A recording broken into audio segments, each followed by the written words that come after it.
അങ്ങനെ എക്കോ ബീച്ചിൽ നിന്ന് വിട്ട വണ്ടി ഇതാ നേരെ വന്നത് അപ്സരകൊണ്ട വാട്ടർഫോൾസിലേക്കാണ് കേട്ടോ. വന്നപ്പോൾ അധികം തിരക്കൊന്നും കണ്ടില്ല, വണ്ടികളും കണ്ടില്ല. അപ്പോൾ വിചാരിച്ചു അധികം ആൾക്കാരൊന്നും കാണില്ല എന്ന്. പക്ഷേ ഇവിടെ എത്തിയപ്പോഴേക്കും നല്ല തിരക്കായിരുന്നു.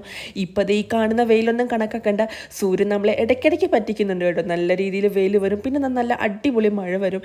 എന്താണെങ്കിലും വെയിലിന് ശേഷം നല്ല കിടിലൊരു മഴ വന്നു. നമ്മളിതാ മഴയൊക്കെ നനഞ്ഞു കേട്ടോ. അങ്ങനെ എക്കോ ബീച്ചിൽ ഇറങ്ങാൻ പറ്റാത്തതിൻ്റെ ക്ഷീണം ഇവിടെ അങ്ങ് തീർത്തു. ആദ്യം ഇറങ്ങാനൊരു മടിയൊക്കെ ഉണ്ടായിരുന്നു, പിന്നെ അത് ഇറങ്ങിക്കഴിഞ്ഞപ്പോഴത്തേക്കും കയറാനായിരുന്നു മടി.